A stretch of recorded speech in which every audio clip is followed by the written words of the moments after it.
Hey hey hey, hola Indomax Indo Magazines. Oke, dua kabar mantap kali ini. Yang pertama, datang dari upacara acceptance ceremony oleh delegasi TNI Angkatan Udara untuk 3 jet tempur Rafale baru langsung di Mérignac Bordeaux, Prancis, bos. Nah, lantas upacara apakah itu? Apakah sudah serah terima? Sudah deal? Dan kapan dikirim? Setelah ini kita kupas, bos. Kemudian kabar nanti yang tak kalah gacor datang dari holding industri pertahanan kita, yaitu Defense ID, yang kini untuk pertama kalinya masuk dalam daftar top 100 industri pertahanan global. Nah loh, lantas berapakah nilainya? Mengapa bisa masuk? Adakah negara ASEAN lain yang masuk dalam daftar top 100 ini? Lembaga mana yang melakukan rankingan ini dan siapa sebenarnya sang raja senjata dunia berdasarkan data SIPRI ini? Penasaran beritanya? Cus, Markipas. Mari kita kupas berita lengkapnya satu per satu, bosku. Oke, yang pertama, kabar yang cukup gacor baru-baru ini tanggal 28 November 2025 kemarin, langsung dari Mérignac Bordeaux, Prancis.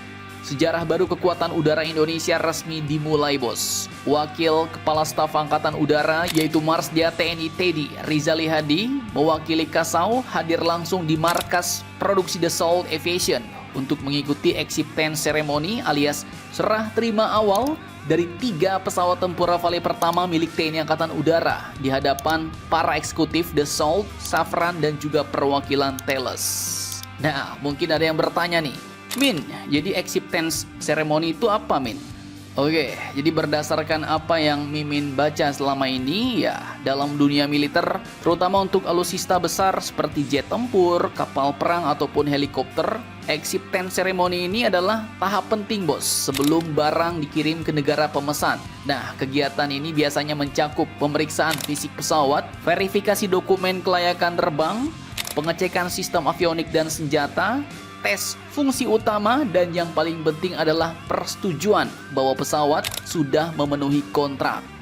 Dan setelah semua lolos, barulah pesawat secara resmi diterima oleh pihak pembeli dan siap masuk ke tahap berikutnya, yaitu pre-shipment dan veriflight menuju negara asal. Sehingga intinya acceptance ceremony ini adalah acara penerimaan resmi pesawat setelah dinyatakan layak dan sesuai kontrak oleh sang pembeli.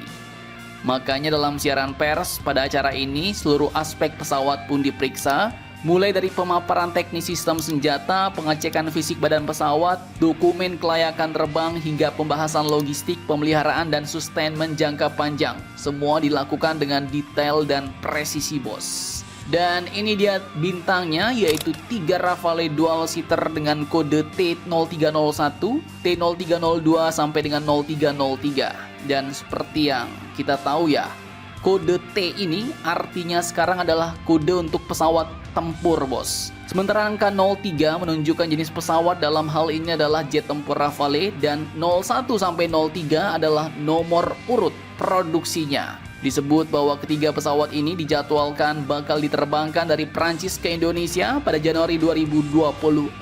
Artinya, 1 bulan lagi kita bakal melihat jet tempur Rafale baru di Indonesia. Mari kita tunggu bersama-sama, bos. Mantap, mantap, jos.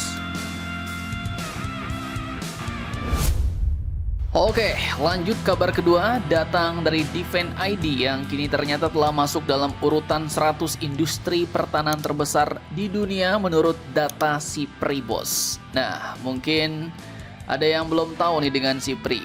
Dikit Mimin jelasin. Jadi, SIPRI ini adalah singkatan dari Stockholm International Peace Research Institute, bos. Mereka adalah lembaga riset independen yang berkantor di Swedia dan terkenal sebagai pencatat resmi perkembangan alutsista global. Mulai dari belanja militer, produksi senjata, hingga siapa saja raksasa industri pertahanan dunia yang menguasai pasar. Dan salah satu produk paling fenomenalnya adalah SIPRI Top 100. Dan kali ini adalah daftar 100 perusahaan produsen alutsista dan penyedia layanan militer terbesar di planet kita ini, bos. Dan saat ini tabel yang kalian lihat ini menampilkan ranking negara asal, pendapatan sektor pertahanan tiap perusahaan, total revenue, dan perubahan pendapatan mereka dibanding tahun sebelumnya. Jadi singkatnya, inilah 100 raksasa yang menggerakkan mesin perang dunia, bos. Dan tahun 2024 kemarin juga diwartakan oleh lembaga KRIS nih, bos. Ada kejutan besar di mana untuk pertama kalinya dalam sejarah Indonesia resmi masuk daftar itu lewat Defense ID. Defense ID yaitu holding industri pertahanan kita Indonesia yang menaungi PT Pindad, PT PAL, PT Dirgantara Indonesia, PT LEN, dan juga Dahana. Defense ID kini berhasil duduk di peringkat 96 dunia dengan pendapatan sektor pertahanannya tembus 1,1 miliar dolar Amerika, bos. Naik 39% dibanding tahun 2023 sebelumnya.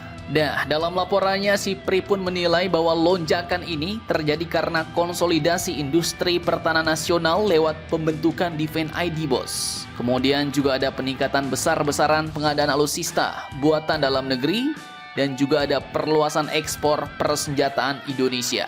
Artinya, industri pertahanan Indonesia kini resmi naik kelas dan masuk dalam jajaran elit-elit global. Nah, lantas pertanyaannya kini, adakah industri pertahanan ASEAN lainnya yang masuk 100 besar? Dan siapa sebenarnya sang raja senjata dunia? Peringkat 1-5 saat ini? Oke, sekarang kita masuk ke inti persaingan kelas berat nih, bos. Siapa saja raja industri militer dunia? Menurut laporan SIPRI Top 100 tahun 2024, 5 besar perusahaan pertahanan terbesar di planet ini masih didominasi oleh Mama Rika, bos. Liga super yang tak pernah tersentuh.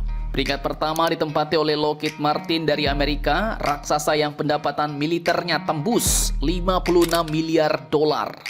Bayangkan 56 kali lipat Defense ID, bos.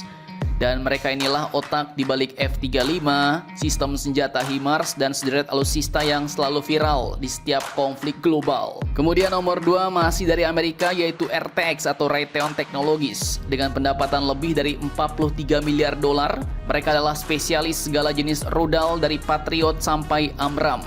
Kemudian peringkat ketiga dari Northrop Grumman, pembuat pesawat siluman B-2 Spirit, B-21 Raider, dan sistem pertahanan anti-rudal paling canggih. Dan di posisi keempat hadir satu-satunya raksasa Eropa di top 5, yaitu BAE System dari Inggris, yang merupakan produsen kapal perang, jet tempur Typhoon, dan berbagai platform darat. Kemudian peringkat kelima masuk lagi dari Amerika dengan General Dynamics yang terkenal dengan tank Abrams dan kapal selam nuklir kelas Virginia-nya, bos. Nah, itu 1-5. Sisanya bisa kalian lihat di tabel di bawah ini, bos. Sekarang pertanyaannya, bagaimanakah dengan ASEAN? Oke, jadi dari seluruh Asia Tenggara, hanya 2 negara saja yang berhasil menembus daftar SIPRI Top 100 Armed Producing and Military Service Companies in the World 2024, bos. Yaitu mulai dari ST Engineering Singapura yang menduduki peringkat 57. Perusahaan besar yang sudah lama langganan daftar ini dengan pendapatan pertahanan mencapai 2,47 miliar US dollar. Dan yang kedua ya kita Defense ID Indonesia peringkat 96. Pendatang baru yang langsung masuk dengan nilai 1,1 miliar US dollar sekaligus wakil kedua dari ASEAN. Tidak ada Malaysia, Thailand, Vietnam atau negara ASEAN lainnya di daftar ini. Artinya ASEAN hanya diwakili Singapura dan Indonesia, dan Indonesia baru saja resmi naik kelas ke papan global. Mantap, mantap, jos. Harapannya ya semoga setelah ini ada lagi perusahaan industri pertahanan Indonesia lain yang masuk dalam daftar top 100. Mungkin Republic Corp misalnya. Nah, jadi bagaimana menurut kalian tentang hal ini? Jangan lupa komentar, tetaplah kalian barbar. Dan jangan santuy terus demi Indonesia tangguh. Salam Indomax, Indo Magazines.